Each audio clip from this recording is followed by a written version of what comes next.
Messieurs, dames, on va démarrer. Sans plus attendre, j'ai 2 minutes d'avance, c'est pas plus mal. Écoutez, je suis ravi de vous voir si nombreux et c'était à moi qu'incombe la lourde tâche d'animer votre pause digestive. J'ai plein de choses à vous dire, donc j'espère que mon débit mitraillette vous réveillera. On va démarrer, donc troisième séquence de la journée. On va parler de nos villages et de nos villes du Nord meusien à l'épreuve de la Renaissance. Alors, j'ai utilisé volontairement un titre un peu cavalier, qui titille, parce que vous le savez, la Renaissance, en Lorraine, elle est vue comme un véritable âge d'or pour notre territoire, ce fameux XVIe siècle, où vous allez avoir des constructions grandioses, cette redécouverte de l'héritage antiquisant, hein, le Rinascimento, qui apparaît en Italie donc à partir du XIVe siècle, hein, ce mouvement dont Pétrarque est l'un des plus grands acteurs et vecteurs. Et puis surtout, nos princes européens vont s'en emparer, puisque au début du XVIe siècle, vous avez les campagnes d'Italie, et donc de leur voyage, en plus des maladies vénériennes et rançons qu'ils vont ramener, ils vont ramener aussi ce goût justement pour cet art qui a été redécouvert justement en Italie. Et donc, pour notre territoire, c'est largement vu comme une période faste, hein. Je ne sais pas si vous vous souvenez, mais en 2013 avait été initié par la ville de Nancy le programme Nancy Renaissance 2013, un programme régional pour lequel justement cette page d'histoire de notre territoire avait été largement mise en valeur. À cette occasion, en plus, j'avais eu la chance, malheureusement il est parti, avec mon collègue et ami Franck Moureau, de mener une belle co-exposition au musée de la bière sur les arts de la table, puisque là aussi beaucoup de choses ont été modernisées à cette époque, surtout la cuisine française s'en est emparée pour donner ses lettres de noblesse à ce pan de notre patrimoine collectif. Et donc l'intervention du jour va couvrir cette période du début, plutôt fin du XVe siècle, jusqu'à la guerre de 30 ans, et on va essayer de voir si effectivement ici dans le Nord meusien, à l'image des grandes villes qui ont pu prospérer à la Renaissance, je pense notamment à Nancy, à Bar-le-Duc, à Saint-Mihiel, à Metz et aux deux autres évêchés que sont Verdun et Toul, ici dans le Nord meusien, on va profiter pleinement de cette période qui est vue donc comme quelque chose de bénéfique pour la société. On verra que le propos il est nuancé, puisque malgré tout, Hugo l'a dit, et Franck aussi ont pu l'évoquer, nous sommes toujours sur un territoire de marche et de frontières, et à ce titre, l'insécurité est constante. Voilà, première diapositive pour retracer notre contexte. Vous savez déjà que la Renaissance, vous la faites démarrer, grosso modo, où vous voulez. Pour les Espagnols, ils vont vous dire que c'est une fois que la Reconquista est effectuée.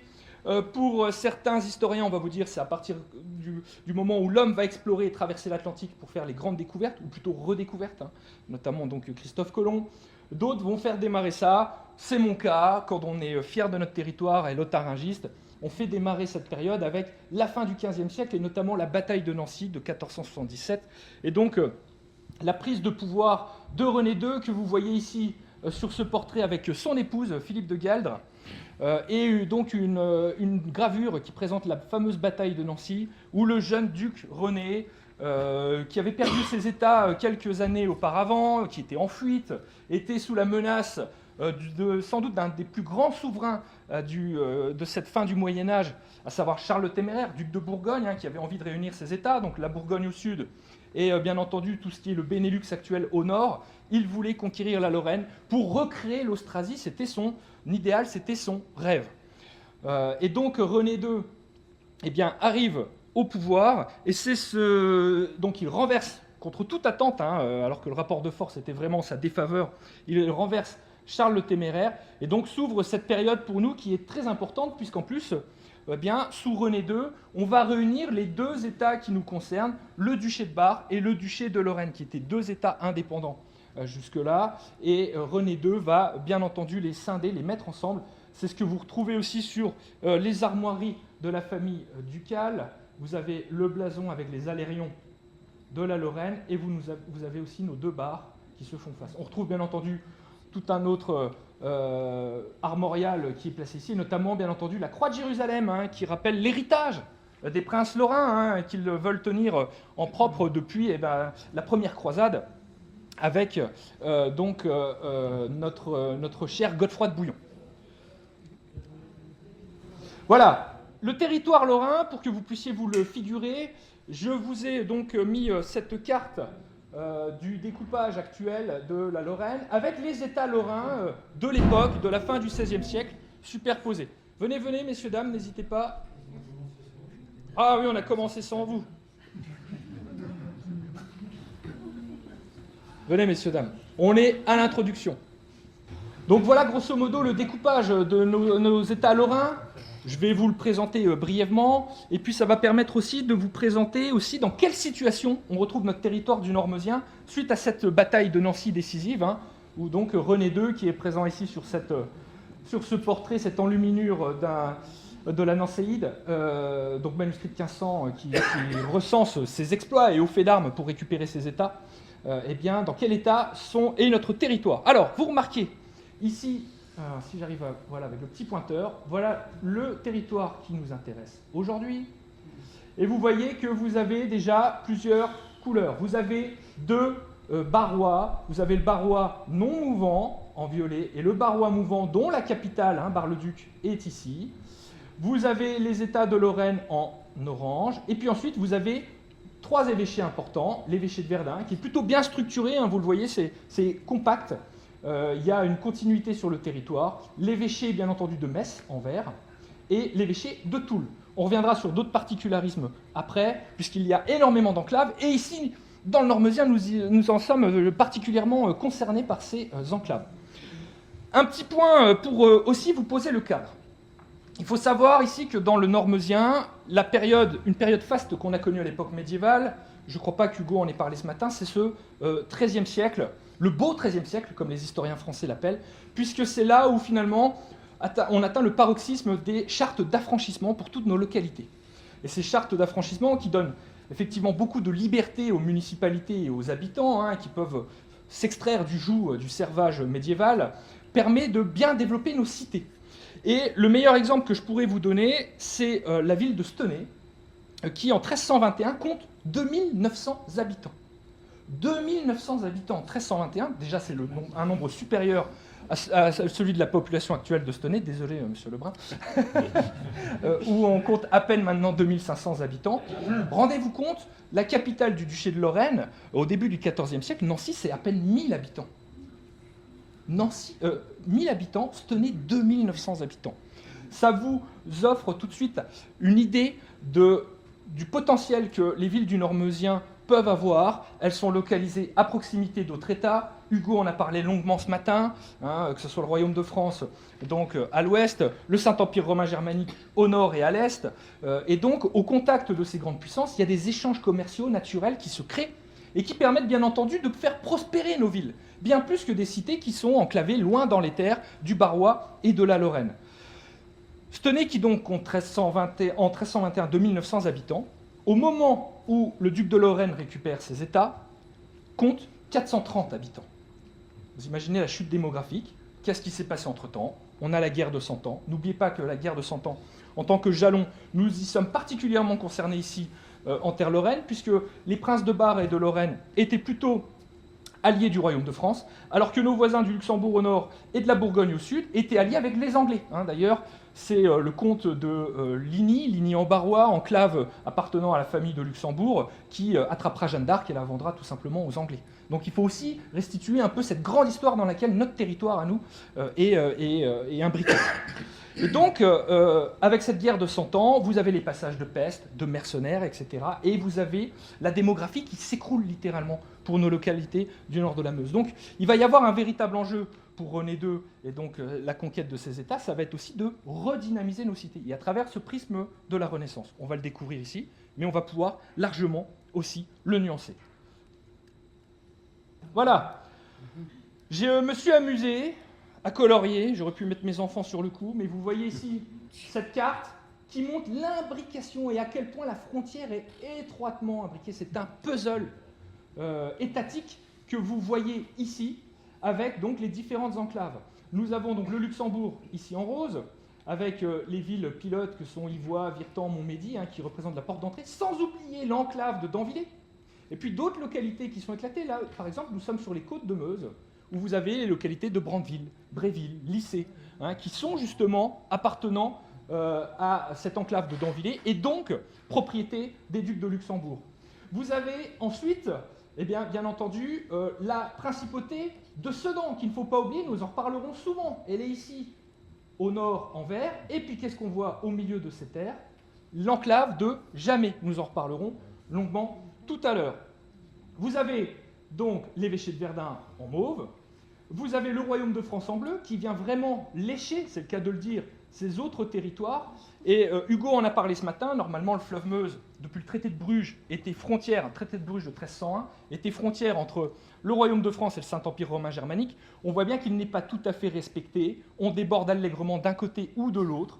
Et c'est des fois très compliqué. Et c'est aussi pourquoi vous avez deux barrois, le barrois non mouvant, pour lequel finalement le duc de Bar ne rend hommage qu'à l'empereur, et le barrois mouvant, qui se trouve donc sur la rive gauche de la Meuse, et grosso modo, sa capitale de Bar-le-Duc se trouve un peu plus bas au sud, elle est justement ici, et se retrouve en plein cœur du barrois mouvant, et pour lequel le duc de Bar est obligé de rendre hommage au roi de France. Et puis, vous avez aussi les terres communes de Marville et Arancy, cet agglomérat de 40 localités, hérité de 1270 d'un condominium, donc une copropriété, entre les princes luxembourgeois et les princes du barrois, donc, qui se retrouvent un peu dans une forme de neutralité à part entière avec leurs deux souverains. Vous voyez à quel point cette frontière elle est complexe, elle est mouvante, et elle va forcément créer de la discorde, malgré qu'arrive cette période dorée de la Renaissance. Sur cette carte à droite, je passerai rapidement, vous voyez justement ce découpage du barrois entre le jaune foncé qui est le barrois non mouvant et le bleu foncé barrois mouvant. Et y compris aussi les enclaves que le barrois pouvait avoir, notamment au sud de ces États. Et puis surtout, ce marquage de frontières, il est représenté physiquement sur nos terres barroises ou du nord de la Meuse, puisque vous avez ici des bornes de démarcation entre les États, où sur l'une des faces de la borne, vous allez avoir la croix de Lorraine, pour bien indiquer que vous êtes dans les États des princes de Lorraine et de Bar, et sur le revers, vous avez les armes de la famille de la Marque, les princes de Sedan. Voilà. Cette borne appartient à un privé et est actuellement stockée à Stenay. Alors, fort de ce constat que nous venons de poser, il va être important, donc, suite à cette présentation d'un or meusien qui est multiple, qui est divers, aussi de montrer à quel point, finalement, pour la population, il y a l'obligation de se structurer. J'ai repris des dessins de Jean Morette, qu'on a tous connus dans nos livres d'histoire, et qui était un grand passionné de l'histoire lorraine. Il nous présente des scènes de vie villageoise très régulièrement, notamment sur la vignette en haut à droite, et sur celle du bas à gauche, c'est la découverte de la dépouille du Téméraire en janvier 1477, partiellement dévoré par les loups, donc suite au combat de la bataille. La première étape, pour nos habitants du Nord meusien, ça va être de penser la défense. Vous le savez, au Moyen-Âge, on utilise comme arme de jet des armes qui sont lourdes à manœuvrer, qui sont compliquées à mettre en place, qui ne sont pas précises, qui ne font pas forcément de dégâts. Et avec cette peinture qui représente le siège de Saint-Dizier, oui, je vais voir aussi chez les copains, on ne va pas parler forcément que du Nord meusien, cette scène du siège de Saint-Dizier en 1544, Saint-Dizier, on peut voir des nouvelles fortifications qu'on connaît bien ici dans le nord de la Meuse, puisque ça aussi c'est un mouvement de la Renaissance. C'est un nouvel appareillage défensif qui apparaît, c'est ce qu'on appelle les fortifications bastionnées à l'italienne. Et on est très bien représenté ici, on est justement à l'abri, sous la bonne garde, j'ai envie de dire, des fortifications de Montmédy qui en sont un bel exemple. Suite aux évolutions de la guerre, et notamment l'introduction de la poudre noire, et notamment donc de tout ce qui va être pièces d'artillerie, les ingénieurs font évoluer les fortifications vers un nouveau modèle, qu'on appelle donc une fortification bastonnée. C'est terminer les murs d'enceinte circulaires, ponctuellement sur lesquels on adosse des tours médiévales. On va complètement revoir avec des formes géographiques ces tracés pour justement permettre aux boulets de canon, aux boulets de coulevrine, des arquebuses, des traits à feu, des bâtons de feu, des mousquets, tout ce que vous voulez qui utilise la poudre noire et des billes de fonte, plus ou moins grosses bien entendu, et bien finalement de jouer des particularismes physiques de cet outillage pour justement le faire ricocher et éviter des destructions plutôt terribles. Vous voyez quand même que le bastion ici a été sapé, il a été dynamité en dessous, et à partir du moment où une brèche est faite comme ça, généralement la guerre est gagnée. Il suffit pour les assaillants de s'introduire, et les défenseurs pris par le goulot d'étranglement ne peuvent arrêter ce qui va se passer. Donc là, c'était pour vous présenter la théorie. Et ce type de fortification, eh bien, il va être particulièrement présent dans le nord de la Meuse. Ce sont des ingénieurs italiens qui viennent ici œuvrer sur notre territoire pour justement aménager ces nouvelles procédures défensives. Et l'un des grands penseurs de ces fortifications, alors je fais déjà une digression, ça commence, j'ai fait à peine 15 minutes de conférence, sachez que Léonard de Vinci, sa carrière, il la commence en tant qu'ingénieur militaire. On l'oublie très souvent, on l'imagine comme un artiste, un peintre, à la cour de François Ier, mais ses premiers faits d'armes quand il vit en Italie, c'est justement pour de la fortification défensive.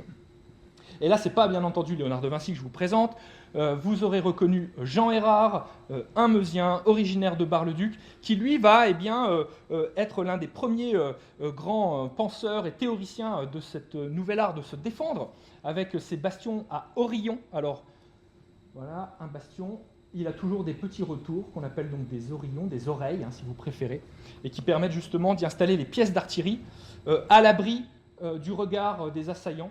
Et donc, vous voyez ici, sur un de ces ouvrages, ces explications pour présenter à quel point ce nouvel appareillage défensif permet d'avoir une défense beaucoup plus active que les vieilles enceintes médiévales et se prête mieux à justement supporter l'artillerie qui est systématiquement employée dès la fin du XVe siècle.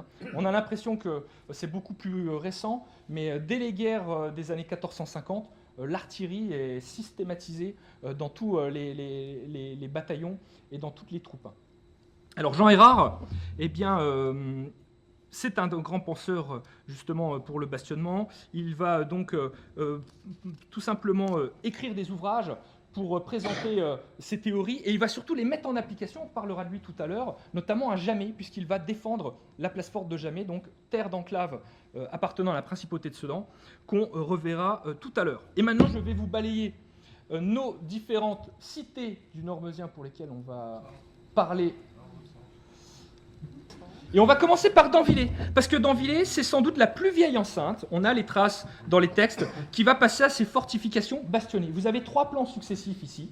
On part de la gauche avec des vieilles fortifications médiévales. Regardez, un simple fossé, un mur d'enceinte, de grosses tours rondes. Et puis, à partir de 1526, le duc de Luxembourg va modifier, enfin le duc de Luxembourg, les représentants du Luxembourg, puisqu'ils sont déjà intégrés au Saint-Empire romain germanique, et Hugo vous l'a dit ce matin. Donc les représentants de Luxembourg, puisque c'est la tête de pont vers le pays de Luxembourg, vont moderniser la place forte de Danvillers en lui adjoignant à son mur d'enceinte 4 gros bastions triangulaires. Et suite à des destructions du XVIe siècle, et notamment la chevauchée de Strasie, on en reparlera tout à l'heure, la course à l'Allemagne, menée par le roi de France Henri II, on va encore un peu aller plus loin dans la modernisation, avec cette dernière étape qui apparaît en 1635, au plus fort de la guerre de 30 ans. Donc vous voyez les évolutions naturelles que nos localités vont connaître. Et véritablement, Danvillers, c'est la première place forte, d'après les traces archivistiques et les plans qui nous sont laissés, qui permet de dire que cette apparition des fortifications bastionnelles italiennes, la première fois que ça arrive dans le nord de la Meuse, c'est à Danvillers. Montmédy, bien entendu, par la suite, Hugo en a parlé ce matin largement. Le vieux château médiéval de Montmédy va lui aussi évoluer, et les fortifications de Montmédy remontent aux années 1544-1545. Vous voyez en plus sur l'estampe de droite qu'on n'oublie pas de venir protéger la ville en faisant descendre des remparts qui vont venir maintenant englober donc Médiba, la ville basse. On progresse. coup dans un sens, un coup dans l'autre. Voilà, Villefranche. Ne pas oublier Villefranche, je vous l'ai dit tout à l'heure, le fleuve Meuse est fleuve frontière, quand on reviendra sur les conflits et pourquoi notre renaissance ici dans le nord de la Meuse, elle est plutôt un peu déconnectée de ce que va connaître le reste de la Lorraine ou de l'Europe, eh bien c'est justement à cause aussi de cette frontière et du fleuve Meuse. Villefranche, on est sur la rive gauche et c'est le territoire français. Et comme son nom l'indique, c'est une création nouvelle qu'on doit à François Ier. Et donc, il va faire venir un ingénieur italien qui s'appelle Girolamo Marini. Et donc, il va fonder la ville. Les travaux débutent en 1544. C'est le pendant, finalement, de Montmédy, si vous préférez. Et vont être terminés en 1546. Avec cette image de ville neuve, eh bien, on part d'un plan très simple, de forme carrée, fermé par 4 bastions. Et surtout, vous avez le découpage de la ville qui ne passe que par une grande artère sur lequel, au centre du village, vous avez une place et qui va rayonner tel un soleil pour distribuer les rues périphériques. Villefranche, donc création neuve, on en reparlera tout à l'heure. Sur ces vues, alors toutes ces vues un peu pastel que je vous sors, elles sont, pour votre information, conservées aux archives de Turin, dans le Piémont italien. C'est un gros recueil de 4 volumes, Architectura Militare, qui reprend justement toutes les places fortes d'Europe, qui ont pu être réalisées justement par des ingénieurs italiens. Et donc, vous avez l'ensemble de nos localités du nord de la Meuse qui sont traitées à travers ces gros ouvrages. C'est consultable librement en ligne. Mettez-vous à l'italien, vous pourrez trouver tout ça. Et puis, vous avez d'ailleurs sur cette vue, Villefranche est ici, là vous avez la Meuse, et là c'est déjà Stenay qui est représenté, qu'on redécouvrira un peu plus tard. Voilà, moderniser les enceintes, toutes les enceintes, et donc on va passer ensuite à des localités comme Stenay, qui va être modernisé dans un premier temps, timidement modernisé, c'est la vue en bas à droite. Vous voyez, l'enceinte reste encore très médiévale. On devine les demi-tours qui sont ponctuellement placés le long de la muraille. Et on commence à dessiner progressivement des bastions ou des redoutes devant les chemins d'accès. Mais c'est encore très très modeste. La ville est encore dans son appareillage vraiment médiéval. Et cette zone que vous voyez ici, c'est la place de l'ancien château de Stenay, dans lequel il y avait la basilique Saint-Dagobert. Étape suivante, donc j'ai oublié de vous dire, Stenay, Murano Carbonnet, qui va bosser sur Stenay, qui va travailler sur Stenay, qui va moderniser aussi la ville de Commercy dans le sud. Commercy est aussi une enclave, qui est une double seigneurie indépendante. Et vous avez aussi ces cas un peu d'enclave dans le sud meusien. Et puis, bien entendu, Jamais, voilà, largement modernisé donc dans les années 1587-1588 par le fameux Jean Hérard. On reparlera du siège tout à l'heure. Et puis, on en a parlé brièvement ce matin, surtout dans les interventions du public. Je ne m'empêche pas des fois d'évoquer l'Argonne. À bien des égards, les échanges sont très nombreux avec nos amis argonnais d'un point de vue économique, politique et autres.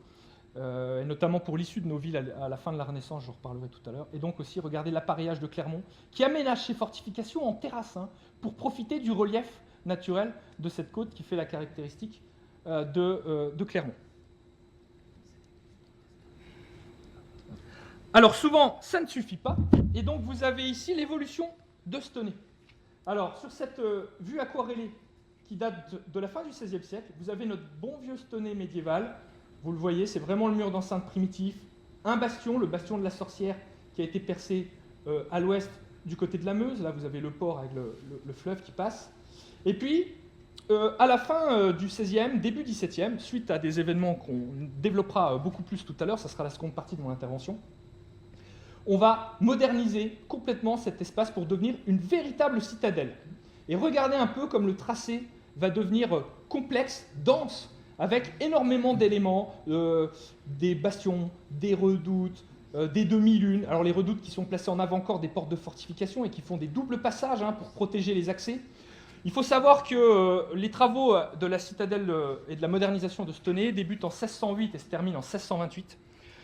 On dit de Stenay à ce moment-là que c'est la deuxième cité la plus puissamment armée du fleuve Meuse, après Anvers, et que le coût total, ça on a trace dans les archives ducales à Nancy, représente 130 000 francs barois. Alors vous allez me dire 130 000 francs barois, oui mais je vais vous la faire, l'équivalence maintenant c'est 50 millions d'euros.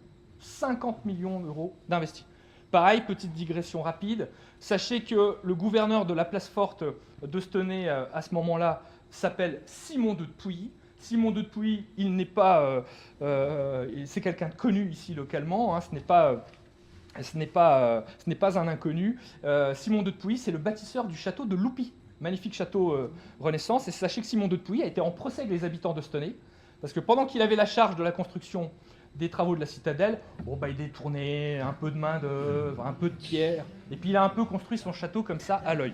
Pour la petite histoire, quand les épisodes de peste de la guerre de 30 ans arrivera, Simon de Puy décède en 1633 ou 34, je ne me souviens plus. Il n'a que 2 filles, et dans le droit français à ce moment-là, les procédures judiciaires s'arrêtent, puisque tout fonctionne par descendance masculine. Voilà, donc Stenay n'a pas récupéré les pierres, le château n'a pas été démantelé, il est toujours à Loupy. Antoine Collot n'est pas là, sinon je l'aurais encore taquiné avec ça. Voilà, et comme je vous le disais, ce qui est très intéressant, il faut vraiment s'en gargariser parce que ce fait de fortification bastionnelle italienne, c'est vraiment le propre du nord de la Meuse. Hein. Vous pouvez descendre dans le sud, vous avez une vue de Bar-le-Duc à droite et de Ligny-en-Barrois à gauche, datant de 1610, vous ne voyez que des vieilles enceintes médiévales. Pas de bastion, pas de demi-lune, pas de système puissamment armé, c'est encore des vieilles cités enfermées dans leur fortification médiévale. Alors, penser la défense pour nos habitants du Nord-Meusien, ça passe aussi par penser la défense aussi dans les lieux où on peut venir se réfugier. Et bien entendu, il faut parler des églises fortifiées. Alors, les églises fortifiées, il y a une très belle étude de Philippe Pagnotta, ancien conservateur du département de la Meuse, hein, qui a travaillé dessus. Et il faut savoir que tout le nord de la Lorraine, on est vraiment un lieu de recensement fort pour ces églises fortifiées aménagées. On en dénombre 103. Précisément sur le territoire meusien, dont 68, alors 103 à travers l'histoire, 68 actuellement qui possèdent encore des aménagements, comme ici, l'église de Mont-de-Vent-Sacé, dont les plafonds ont été exhaussés justement pour pouvoir accueillir de la population, et les murs nord-est ont été aussi augmentés en épaisseur pour se protéger finalement des attaques. Et puis un très bel exemple, voilà, c'est bien entendu l'église de Saint-Pierre-Villers.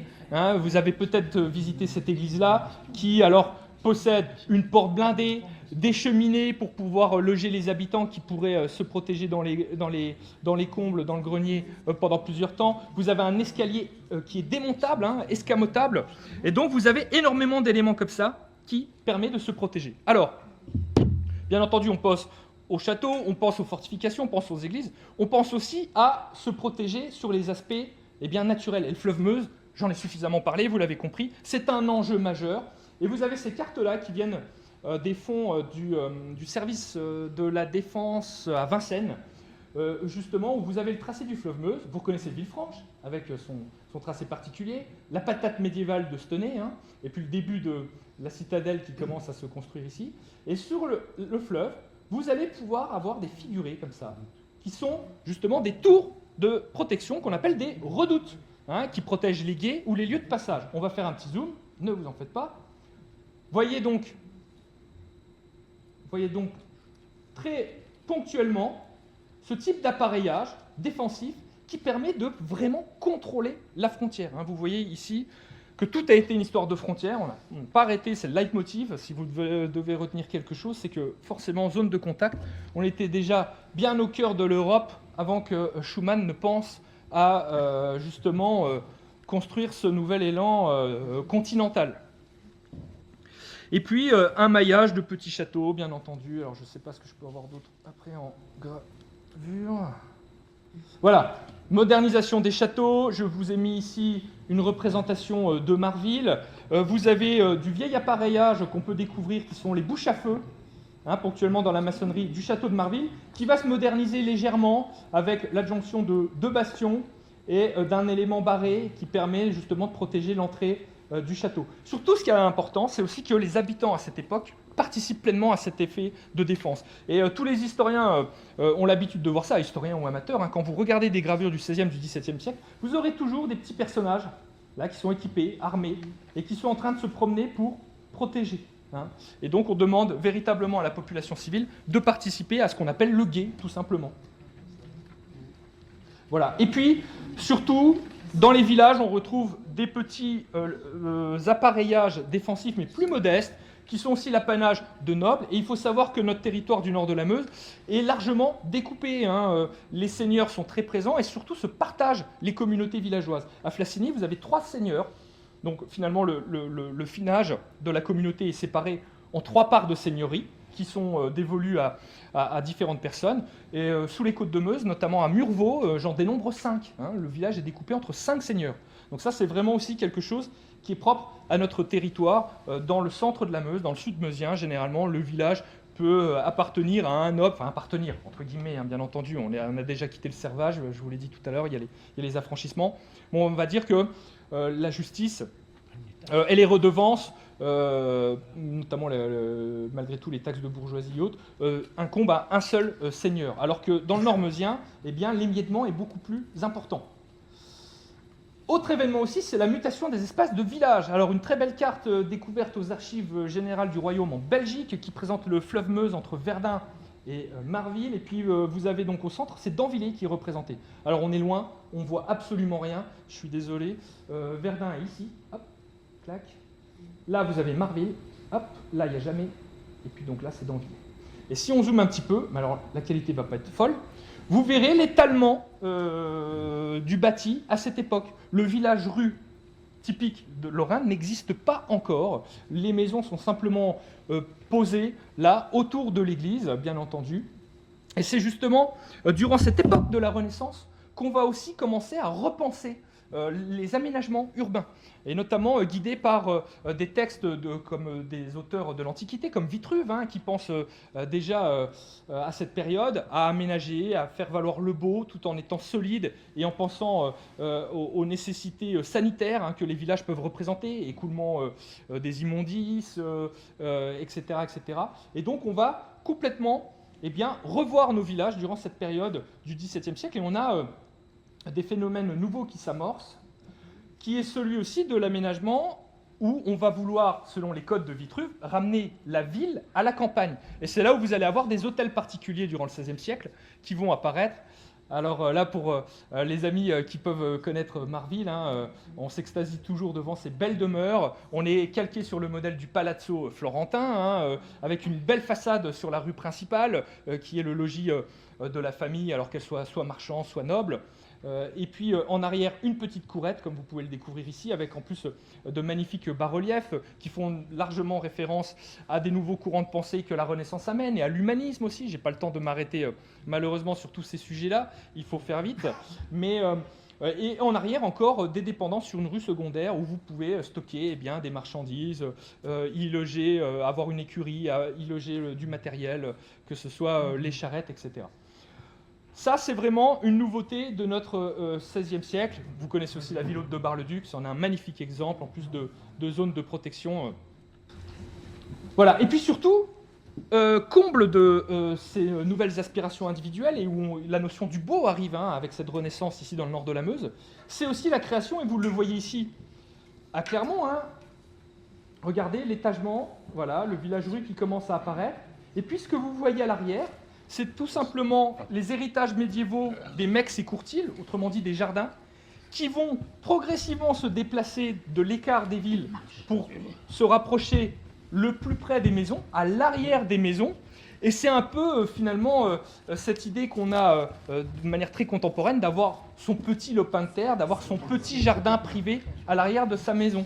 C'est vraiment des aménagements propres au XVIe siècle et à cette période de la Renaissance. Alors c'est pas propre à la Meuse, mais là on parle de généralité. Ces généralités arrivent chez nous, malgré tout. C'est pourquoi je vous en parle. Maintenant, tour d'horizon des activités économiques. Les activités économiques, elles sont nombreuses, et bien entendu, le trio de tête, c'est les céréales, l'élevage et la vigne. Là, ce qui est très intéressant, c'est que, bien entendu, depuis la période antiquisante et même avant, Franck Moureau vous l'a dit ce matin, les gens, les peuples qui sont installés sur nos territoires sont conscients finalement des différentes particularités qu'ils ont, et vont donc profiter, s'adapter pour justement développer telle ou telle activité. On est déjà très bien placé, nous, dans notre territoire, pour justement écouler les denrées qui peuvent être produites ici, puisque nous sommes une terre de carrefour, d'échanges naturels, et donc les professionnels, les agriculteurs, les différents corps de métier, les vignerons, etc., vont bien sûr profiter à fond de notre géographie particulière. Alors, la vigne, tout d'abord, la vigne, eh bien, vous avez ici des archives, et notamment sur celle de droite où on vous parle des pressoirs de Lycée, hein, dans justement le territoire de Danvillers, cette enclave de Danvillers. Eh bien entendu, les reliefs sont exploités à fond, les côtes de Meuse permettent de développer des finages viticoles, et justement, eh bien, c'est un terroir qui va pouvoir tirer son épingle du jeu avec sa production de vin. Vous savez qu'elle persiste encore ponctuellement à notre époque, hein, notamment avec Murvaux, hein, qui a toujours quelques pieds de vigne, à Lycée aussi d'ailleurs, hein, si je ne m'abuse. Donc ça, c'est une particularité. Vous allez avoir, bien entendu, et Franck l'a dit ce matin, dans la vallée de la Meuse, alors si le pointeur veut bien marcher, hop, tenez, vous le remarquez, la vallée de la Meuse s'élargit énormément sur cette zone-là. Et donc, effectivement, la partie ouest du nord de la Meuse est dédiée exclusivement à l'élevage. Les pâtures sont bien grasses, les zones inondables ne permettent pas la céréaliculture, et donc, sur toutes nos gravures de l'époque, on voit à chaque fois la représentation eh bien, de ces pâtres qui emmènent leurs bovins et ovins paître dans la vallée de la Meuse. Il faut savoir que les marchands emboucheurs qui sont là pour engraisser donc, des animaux sont très dynamiques entre Stenay et Dun. C'est vraiment des moteurs ici, et ils écoulent toute leur production vers le nord, et notamment donc, le duché de Luxembourg. C'est notamment Jean-Marie Yante qui a beaucoup étudié ça, notamment au niveau des péages de Virton, de Florentville, de Montmédy, etc.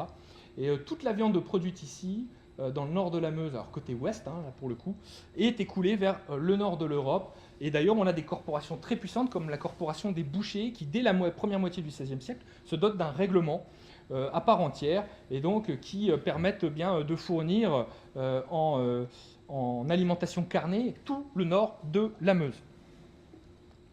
Hop, je suis passé un peu vite. Encore une fois, là c'est une représentation d'une vie dans un bourg au XVIe siècle, hein, une gravure émanant du monde germanique, qui vous montre l'intense activité que vous pouvez avoir dans nos villages et villes du nord de la Meuse. Il y a énormément d'échanges commerciaux qui se font, avec aussi, bien entendu, les corps de métier qui sont organisés en corporations et qui sont largement soutenus, en plus, par le duc de Lorraine et de Bar. Et donc là, vous avez quelques exemples ici de corporations qui sont représentées, avec justement les étals qui donnent sur la rue où on vend directement. Sur la vue de droite, le sel, c'est la première richesse du duché de Lorraine, c'est l'or blanc. Le duc de Lorraine tire environ 80% de ses salines qu'il exploite dans la vallée de la Meurthe et de la Seille. Et il faut savoir qu'ici, territoire de frontière, eh bien, on est des petits malins, puisqu'on traficote beaucoup sur toutes ces denrées à forte valeur ajoutée. Le sel, le tabac, etc. Et il y a même des territoires qui se font une spécialité de ce trafic, puisque lorsqu'ils ont un statut particulier, je pense notamment à l'enclave luxembourgeoise de Danvillers, ou les terres communes de Marville, eh bien, dans leurs textes de loi, dans leurs privilèges et chartes, ils ont la possibilité de pouvoir se fournir en sel de Lorraine, comme en sel des Pays-Bas espagnols, autrement dit, ils font venir du sel de Malines, hein, pour être plus précis. Et forcément, quand on est sur un territoire aussi émietté que le nôtre, eh bien, il est facile de faire du trafic et de passer des denrées comme ça, et puis de faire des belles bascules commerciales, alors que pour autant, comme je vous le disais, ce sont des monopoles. Le sel de Lorraine ne devait pas se retrouver en circulation dans le Luxembourg, et inversement. Donc, on a de la ressource hein, dans le nord meusien, on s'adapte, et on sait profiter de nos particularismes. Ne pas oublier non plus les nouvelles industries qui se développent, et alors on va encore pouvoir parler de nos voisins de l'Argonne, hein, et la Verrie, notamment dans la vallée de la Bième, qui est très importante et qui est largement aussi soutenue par les ducs de Lorraine et de Bar. Les activités liées au monde de l'eau, hein, la Meuse, c'est vraiment une ressource, à la fois comme axe de communication, et il faut savoir qu'au XVIe siècle, vous avez 3 grandes routes commerciales. Vous avez ce qu'on appelle la route des Italiens, qui passe grosso modo entre Metz et l'Alsace. Vous avez justement la vallée de la Moselle et la vallée de la Meuse. L'axe mausan, c'est vraiment un dynamisme économique certain. Sur cette vue extraite de la planche de Stenay qu'on avait vue tout à l'heure, vous pouvez y retrouver des moulins. Vous avez une maison là sur pilotis qui est une saurie. Autrement dit, on faisait venir du hareng de la mer du Nord, qui était donc amené ici, retraité, et qui étaient revendus dans la région. Vous aviez des tanneries, vous aviez des tas d'activités propres qui pouvaient bien entendu profiter à la fois de l'eau comme ressource et de cet axe de communication. J'ai oublié de vous dire, par exemple, l'enclave de Danvillers se fait une spécialité au XVIe siècle, notamment, vous le savez, le territoire de Danvillers est connu pour ses marais, ses étangs et ses ballastières. Eh bien, Danvillers est une zone de pisciculture et toute leur production de poissons qu'ils peuvent produire là-bas va à destination de l'évêché de Verdun. Vous vous en doutez, forcément, il faut avoir une alimentation dite maigre, et donc le poisson sied bien à tout ce beau monde qui vit à l'évêché. Les échanges commerciaux se passent aussi par des grandes foires marchandes, et notamment des halles qui sont installées un peu partout. Alors ici, c'est la ville de Saint-Miel qui est représentée, mais c'était pour vous montrer le tracé d'une halle. Des places aussi bordées d'arcades, c'est le cas à Stenay. Ici, encore sur cette vue de Clermont, vous avez la halle qui a été implantée dans le bas de la ville, avec la fameuse rue, comme je vous ai montré. Et puis surtout, ici, vous avez une carte qui présente finalement les routes commerciales. Là, vous avez Marville qui est représentée. C'est une carte de 1602. Et vous avez les zones colorées qui représentent les différents États. Et vous voyez que Marville est au centre d'un noyau d'échange assez certain. Les Marvillois vont largement en profiter. Les Marvillois, c'est des petits malins. Ce qui va faire leur richesse durant tout le XVIe siècle, c'est justement de profiter de leurs échanges commerciaux, d'être finalement des binationaux, comme je vous l'ai dit, puisqu'ils ont deux entités, à la fois luxembourgeoises, donc grosso modo après appartenant au Habsbourg, et ensuite Lorrain. Eh bien, ils ont ce qu'on appelle le libre passage. Alors les Marvillois, ils peuvent aller où ils veulent, ils vont récupérer des denrées, qu'elles soient soumises à impôt comme le sel, ou à surveillance du moins, et le revendre d'un côté ou de l'autre, mais aussi ils se font une spécialité pour ramener des denrées du reste de l'Europe. Et donc vous avez 4 grandes foires franches annuelles à Marville, qui profitent de leur statut de terre commune, et ils se font une spécialité pour importer du vin dit d'Allemagne. Ah, j'ai passé, c'est pas grave.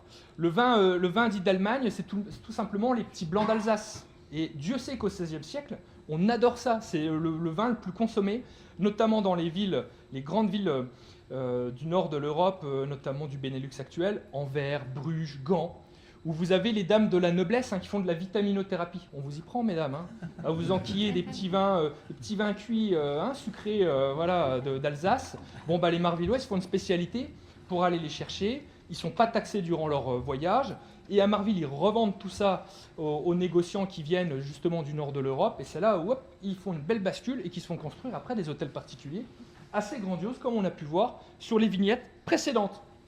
Alors la foi reste présente, et notamment le culte de la Vierge, qui va devenir vraiment très importante. Ce XVIe siècle, il est aussi lié à la contre-réforme. Vous le savez, il y a la montée du protestantisme. On va en reparler tout à l'heure. Et le culte marial, et notamment les pèlerinages à la destination de la Vierge, et notamment celui de Benoît de Vaux, va largement être utilisé. Et nos villes du nord de la Meuse vont faire de longs voyages, notamment en temps de guerre, pour aller prier Notre-Dame de Benoît de Vaux. Vous avez aussi des sanctuaires à répit qui se développent, et notamment, comment ne pas évoquer Aviotte, avec cette magnifique enluminure que vous avez sur une page de parchemin. Vous avez justement une femme qui est devant un autel à répit, et vous voyez, il y a son enfant qui est déposé sur l'autel. Elle attend un signe de vie pour justement pouvoir le baptiser et ensuite l'inhumer en terre consacrée chrétienne. Donc ça aussi, ce sont des vecteurs finalement d'un certain dynamisme pour nous. On est en pleine Renaissance, on profite pleinement. Et cette vie religieuse, elle passe aussi par Jamay, qui va attirer énormément de monde. Vous le savez, Jamay, ça appartient donc, comme je vous l'ai dit, aux Sedanais. Elle a été acquise en 1446 par les princes de la Marque contre 10 000 florins du Rhin. On en a parlé des florins rhénans tout à l'heure. Et en 1540, quand la famille de la Marque se dit « Ah tiens, c'est pas mal cette nouvelle pensée religieuse, allez, quittons le catholicisme, devenons calvinistes », eh bien, naturellement, Jamay se retrouve en situation de ville protestante et donc de terre d'accueil aussi. Et en l'espace de la seconde moitié du XVIe siècle, en l'espace de 50 ans, eh bien, on apprend qu'il y a environ 2000 personnes qui vont quitter l'évêché de Verdun, qui est une ville vraiment énorme pour l'époque. Verdun, c'est quasiment 12 000 habitants à cette époque. La plus grosse ville de Lorraine, pour vous faire une idée, au XVIe siècle, c'est Metz, c'est 40 000 habitants. Voilà. Et donc l'évêché de Verdun, environ 12 000 habitants, il y a quasiment 2 000 personnes qui quittent Verdun pour venir se réfugier à Jamay, puisqu'ils sont protestants. La vie religieuse passe aussi par des fondations d'abbayes. On a l'abbaye donc bénédictine de Juvigny, sainte scolastique, on en reparlera tout à l'heure. Donc vous avez aussi tout ce mouvement d'accueil d'ordre religieux. Vous avez les maisons refuges de l'abbaye d'Orval. Comment ne pas évoquer celle de Marville, ici sur les deux vignettes de gauche, donc fondée en 1518. Celle de Montmédio, malheureusement dans un piètre état, hein, c'est pas M. Caddy qui ira me contredire. 1544, je crois, la maison refuge de Montmédy. 1632. 1632 ? Ah, c'est beaucoup plus récent, d'accord. Et puis vous avez aussi des abbés qui sont originaires de nos communes, donc des abbés, des révérends pères d'Orval, qui sont originaires de nos communes du nord de la Meuse. Et ici, Robin de Stenay, hein, donc, qui a été abbé à Stenay. Abbé à Orval, mais originaire de Stenay. Le couvent des Minimes, fondé en 1617 à Stenay, dont il reste une partie de l'histoire. Ici, couvent des Minimes, qui est le premier collège du nord de la Meuse. Vous y apprenez le latin, le grec, l'hébreu, l'astronomie, l'arithmétique, tout ce que vous voulez. Et après, ce collège qui représente finalement plutôt le secondaire de notre époque contemporaine, quand vous avez suivi ce cursus, eh bien, vous partez à l'université de Pont-à-Mousson, qui est la grande université lorraine. À Stenay, ça faisait aussi, dans cet établissement, ça faisait aussi accueil des élèves à plein temps, avec un internat, et vous aviez notamment des élèves étrangers, de Virton, qui venaient justement suivre le cursus à Stenay. Malheureusement, le XVIe siècle, et c'est là où on commence un peu les drames et les catastrophes, eh bien, c'est aussi entaché par des phénomènes qui lui sont propres et qui vont avoir une résonance ici particulière dans le nord de la Meuse, et notamment la sorcellerie. Il faut savoir qu'entre 1580 et 1635, eh bien, vous allez avoir une véritable chasse à la sorcière dans toute l'Europe. Et si je ne m'abuse, et une fois que j'aurai retrouvé mes chiffres, je pourrai vous les donner, vous avez, je crois, un nombre important. Alors, vous voyez, c'est là où c'est le problème, hein, quand on n'a pas suivi ces notes. Hop. La sorcellerie, c'est là. Voilà, et vous allez avoir donc 30 000 victimes, rien qu'en Lorraine, de la sorcellerie. Voilà. On a des cas très connus de chasse à la sorcière ici, et sous l'abbatiat d'une certaine noble installée à Juvigny-sur-Loison, à l'abbaye, eh bien, en l'espace de son mandat qui court de 1580 à 1644, eh bien, vous avez 15 victimes de la sorcellerie au sein de l'abbaye. Hein, mais comme c'est une période où justement les gens sont suspicieux les uns envers les autres, il y a les hérésies liées donc justement au schisme entre catholiques et la réforme protestante, eh bien, on a facile de vouloir écarter des gens, des déviants ou autres, ou des gens tout simplement qui ne vous plaisent pas, en invoquant eh bien, la sorcellerie, et qui est menée donc par le procureur général de Lorraine, ici, Nicolas Rémy, originaire des Vosges, et donc qui montre un zèle particulier pour faire la chasse et assassiner tout le monde. Bien entendu, ce sont les femmes qui sont touchées en large majorité, 15% seulement des hommes, et la plus jeune victime en Lorraine recensée avait 6 ans. Voilà. La religion, elle passe aussi par un nouvel élan autour de, justement, de faire représenter ces pierres tombales, par l'éclat et les nouvelles techniques acquises par les sculpteurs, hein, au contact de ces mouvements liés à la Renaissance.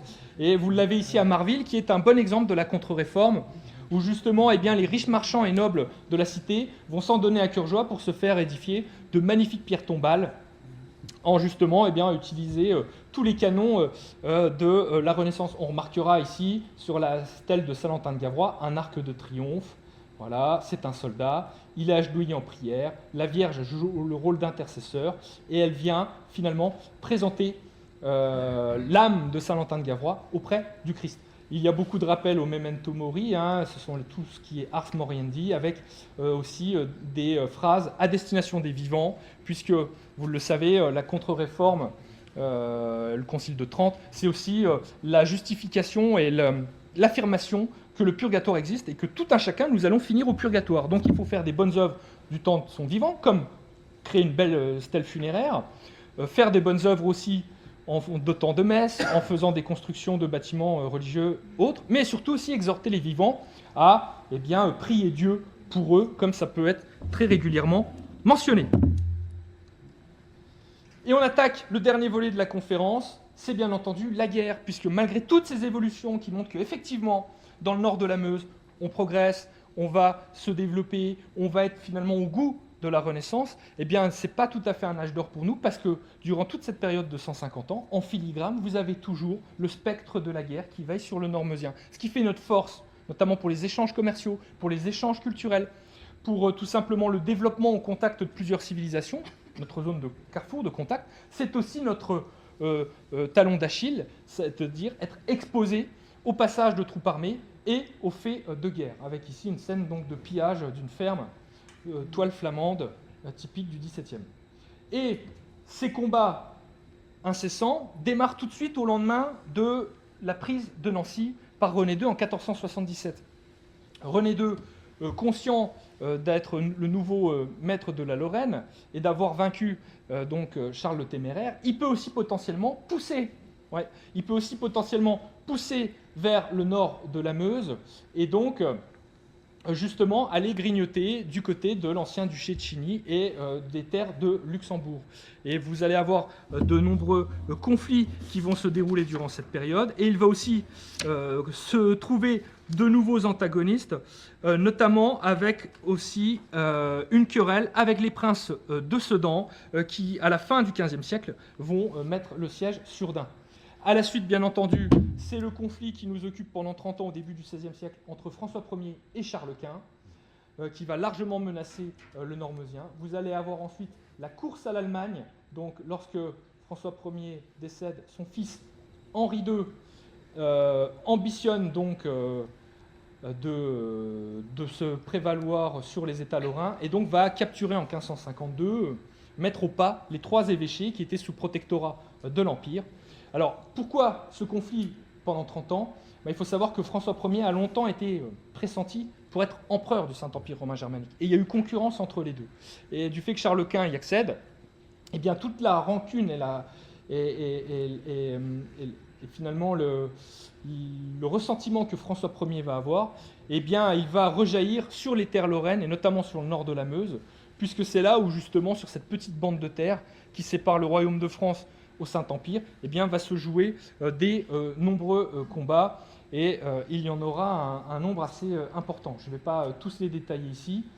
Stenay, par exemple, dans cette politique d'entre-deux, le duc de Lorraine essaie tant bien que mal d'être neutre pour préserver ses États, et donc le fils de René II, le duc Antoine, Antoine le Bon, puisqu'il essayait de préserver la paix toujours, a le malheur, en 1540, de vouloir faire en sorte que son fils, François Ier de Lorraine, épouse, non pas une princesse française, mais la nièce de Charles Quint, chrétienne de Danemark. Tollé général, François Ier est mécontent comme tout, et donc en 1542, il vient prendre Stenay, c'est ce qui lui permettra de construire le magasin aux vivres ici, qui est l'actuel musée de la bière. Et lorsque la ville de Stenay sera rendue en 1544 par le traité de Crépy, eh bien, en représailles, c'est là où il va bâtir la cité de Villefranche. On fait un bond dans le temps, 8e phase des guerres de religion, qui se déroulent ici dans le nord de la Meuse, de 1585 à 1598.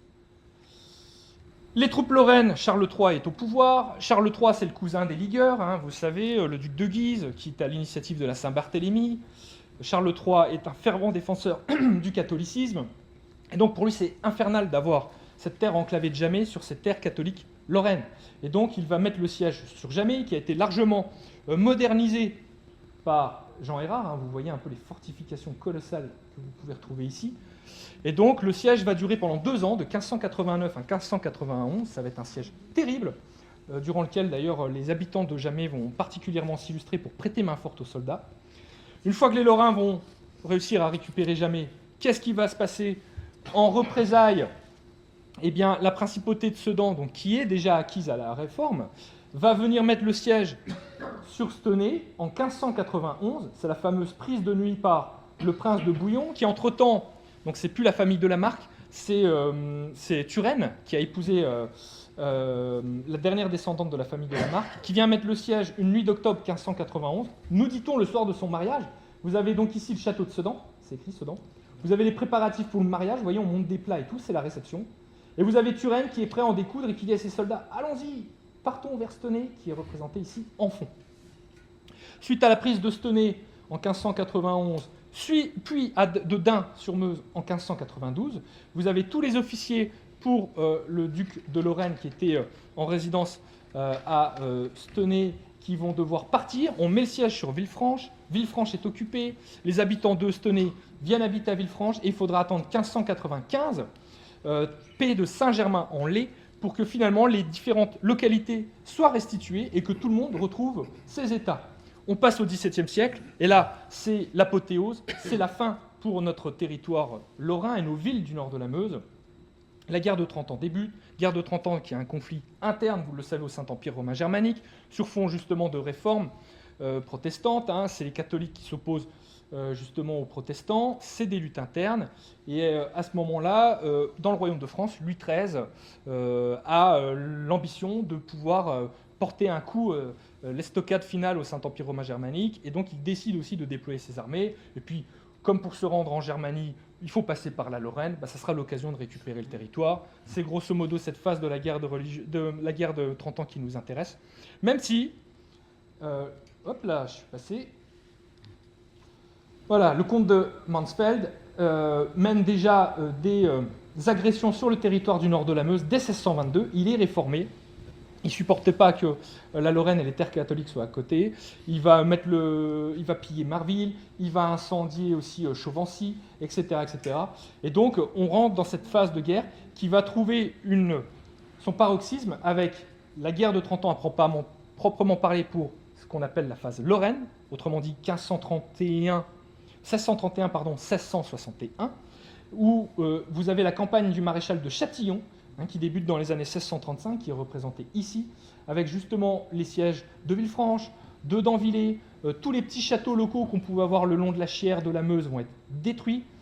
Le maréchal de Châtillon, dans ses mémoires, il dit « mettre enfin au pas la Meuse ». C'est ces mots, hein, mettre au pas les gens qui se trouvent le long de ce fleuve Meuse qui échappe à la France depuis si longtemps. Et puis, vous le savez, les reporters de l'époque, que sont les artistes. Et Jacques Callot, qui est originaire d'ailleurs par son grand-père de la Meuse, va montrer par ses séries de gravures les petites et grandes misères de la guerre, justement les exactions de la soldatesque, des mercenaires qui vont être déployés sur place.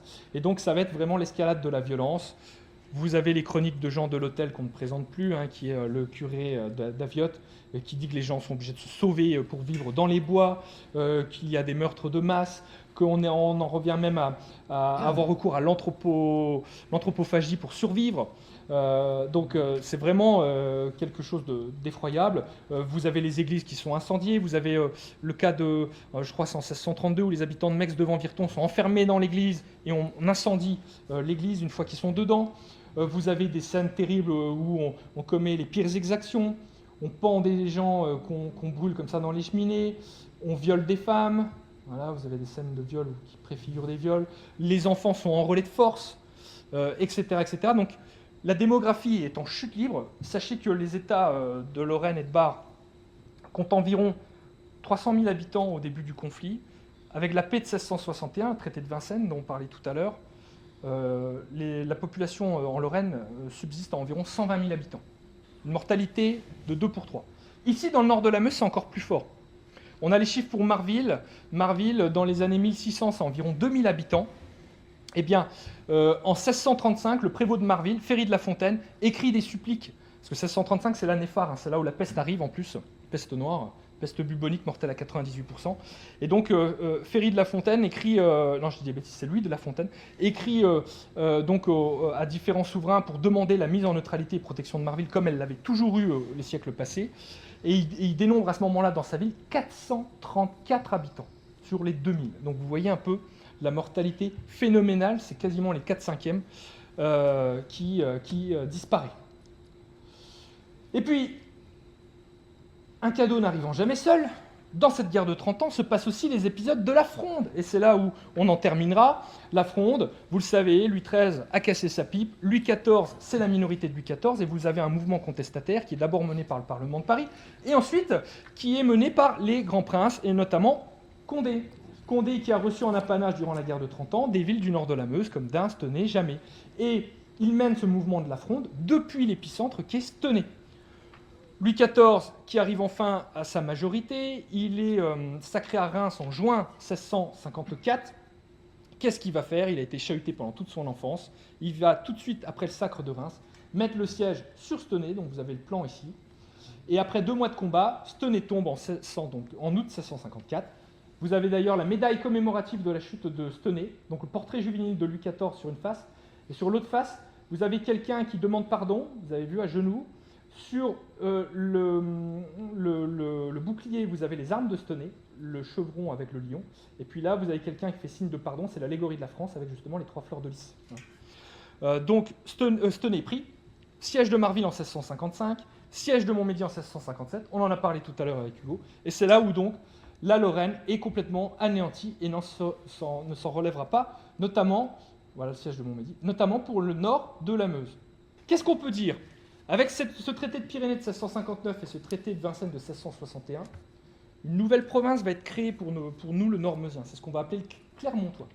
Clermontois qui regroupe les prévôtés de Dun, Stenay, Jamay, Clermont et Varennes, plus l'héritage luxembourgeois, avec des villes comme Chauvency-le-Château, Danville, Marville, Montmédy, qui deviennent des prévôtés royales bailliagères qui dépendent, elles, du Parlement de Metz, alors que le Clermontois dépend directement de Condé, et c'est pourquoi vous trouvez beaucoup d'archives là-bas, à Chantilly, là où il y a son château.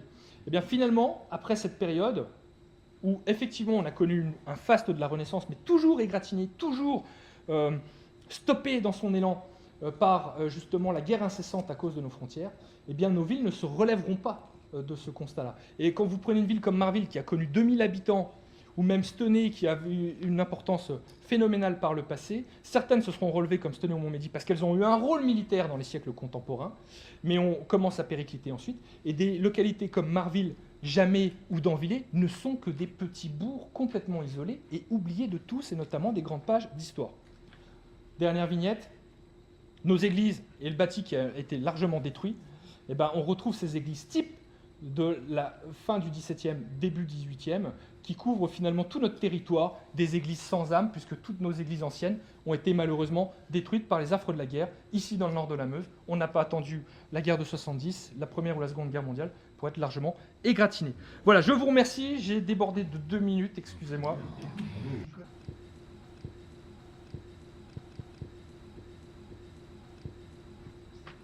Oui, alors tout le nord de la Lorraine a une situation semblable à la nôtre, hein. Finalement, notamment avec ce qu'on appelle les terres communes de Marville, et qui sont un peu, je me permets l'expression, le cul entre deux chaises. Vous le retrouvez notamment autour des prévôtés de Longwy, de Thionville. Vous avez ce qu'on appelle aussi, je ne me souviens plus des termes, mais des localités maintenant qui sont en Belgique, hein. Vous avez la prévôté d'Étal et autres, qui étaient justement à la fois lorrains, à la fois luxembourgeois, les 5 villes, voilà, Mussy, etc. Donc tout ce pourtour de la frontière, autant la frontière sur le sud ou sur les marges ouest avec la Meuse est bien découpée, il est net, mais autant vers le nord, il y a vraiment, c'est entremêlé. Et à l'image de ce que Hugo pouvait dire ce matin, l'origine de la Lorraine gaumaise, et vous savez, cette revendication qu'on peut avoir localement ici d'un patrimoine qui traverse la frontière, d'une entité, eh bien, c'est aussi un héritage direct de cette période où finalement on n'était pas arrêté à des frontières, à des bornes, et tout le monde communiquait, et c'était l'Europe avant l'heure. Château de Brie d'ailleurs. Hein. Oui. Château de Brie, les villages en bedeux aussi. Oui. Les villages en bedeux. Oui, bien sûr, oui. C'est exactement ça.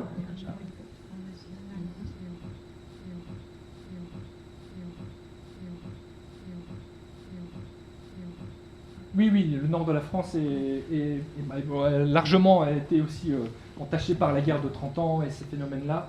Il y aurait éventuellement beaucoup à en dire. L'Alsace aussi, la Suisse énormément, la Suisse qu'on connaît maintenant complètement neutre. Alors déjà ils avaient un corps militaire qui était très compétent dans les siècles passés, mais surtout ils n'avaient pas non plus d'unité nationale. Et en fait ce qui manque, et ce qui peut permettre aussi à des gens de trouver une unité, c'est une forme de nationalisme. Alors on le voit ici par exemple avec l'exemple de la reprise de la Lorraine, hein, avec René II. C'est évident que dans le nord de la Meuse, même pour les sujets du duc de Lorraine, il n'y avait pas cette ambition farouche de je suis différent de quelqu'un qui habite à Montmédy, de quelqu'un qui habite à Marville. Par contre, quand les Français ont pris le pouvoir, notamment après la guerre de 30 ans, et ça c'est systématique, notamment à cause des destructions qu'il y a pu avoir, et on en a le cas à Stenay, c'est qu'énormément de maisons dans lesquelles, dans les foyers de cheminée, vous aviez des tacs avec des armes qui prônaient les particularismes, ont été remplacées et payées par la France avec des fleurs de lys dessus. Pourquoi? Parce que dans le foyer où vous vous retrouvez tous les soirs, tous autour de la taque de cheminée, il n'y a pas de télévision à l'époque, il n'y a pas Nico Saliagas pour faire la Star Academy, vous avez le nez sur la taque pendant qu'on se raconte les histoires et la journée qu'on a passée, et qu'est-ce que vous voyez sur la taque? Les fleurs de lys. Et ça par contre, ça a été vraiment quelque chose qui prouvait historiquement que la France essaie, avec récupérer le Clermontois et ce territoire du nord de la Meuse, ça devient un laboratoire, puisque suite à la guerre de 30 ans, toute la Lorraine est occupée par la France, elle sera rendue au duc de Lorraine en 1697 par le traité de Ryswick, mais on sait très bien, Léopold arrive, il est content, il s'installe à Lunéville, il construit ça, Stanislas, n'en parlons pas, c'est un duc fantoche, mais on sait très bien qu'à l'issue de tout ça, la Lorraine va arriver à la France et être rattachée définitivement. Et finalement, ce nord de la Meuse, qui est déjà à la solde de la France dès le XVIIe siècle, on va tenter des trucs comme ça pour justement avoir ce goût du nationalisme, parce que vous le savez, avec la centralisation des États à partir du XVIe siècle, c'est là où on a commencé à créer un élan national français. Justement, quand le territoire a été bien établi, que la cour s'est établie à Versailles, etc., etc. Donc ça, c'est prouvé, c'est vérifié. On a tenté ça dans le nord de la Meuse, de se faire bien voir de ce qui n'était pas français auparavant. Mais voilà, il n'était pas. Et le nord de la France a été particulièrement touché. La Savoie a toujours eu aussi une histoire très compliquée. Si je dis pas de bêtises, la Savoie c'était la toute dernière province rattachée à la France. Voilà. Avec les 10. Voilà.